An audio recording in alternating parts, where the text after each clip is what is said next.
Assalamualaikum warahmatullahi wabarakatuh.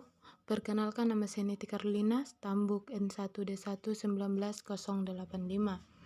Di sini saya akan menjelaskan mengenai analisis gaya bahasa cerita pendek Lambaian Tangan Para Calabai karya Anwar Nasyarudin. 1.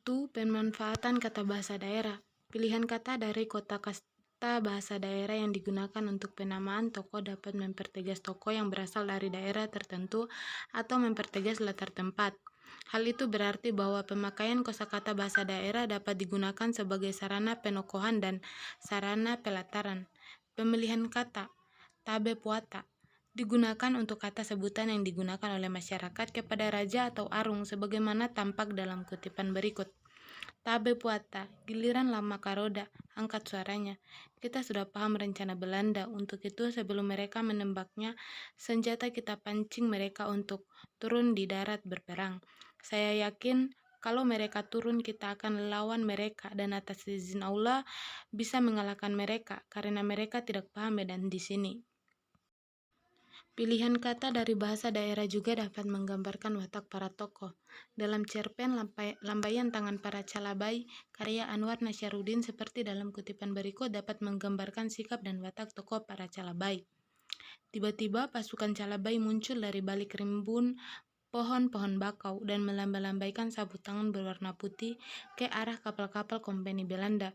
Suara tembakan berhenti terdengar. Terlihat dari kejauhan sejumlah sekoci diturunkan ke laut. Tentara kompeni Belanda berebut naik sekoci ingin cepat mendarat, dan sebagian lainnya berenang karena kapal mereka sudah tidak jauh dari pantai.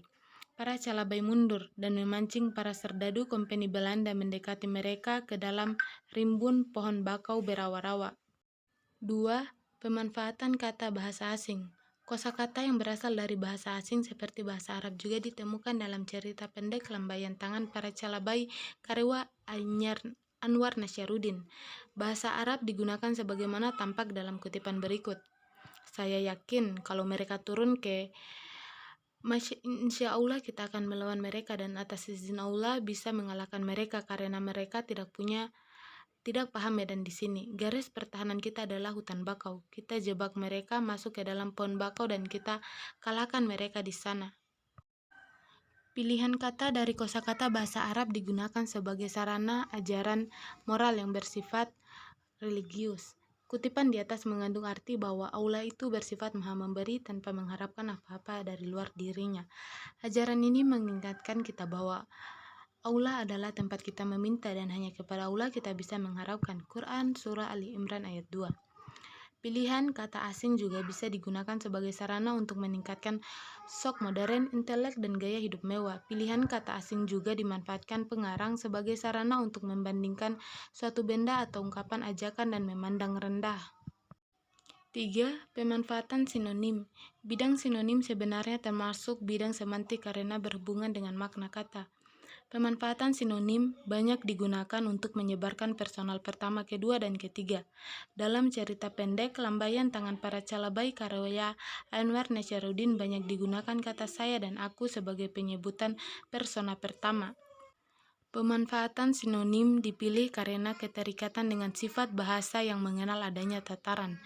Pemanfaatan sinonim tersebut dimaksudkan untuk menimbulkan rasa hormat keakraban. Merendahkan tokoh Cela Tadampela digambarkan sebagai panglima perang yang tahu etika saat berbicara pada arung atau raja. Ketika Cela Tadampalia berbicara sesama panglima yang menggunakan kata aku sebagai persona pertama dan ketika ia berbicara kepada raja yang menggunakan kata saya sebagai orang yang dihormati seperti pada kutipan berikut. Saya kira dia akan menyerang kita dengan tembakan arteri untuk membumi hanguskan kerajaan. Setelah itu baru pasukan kompeni Belanda turun untuk melucuti persenjataan kita, kata Cela Tadampalia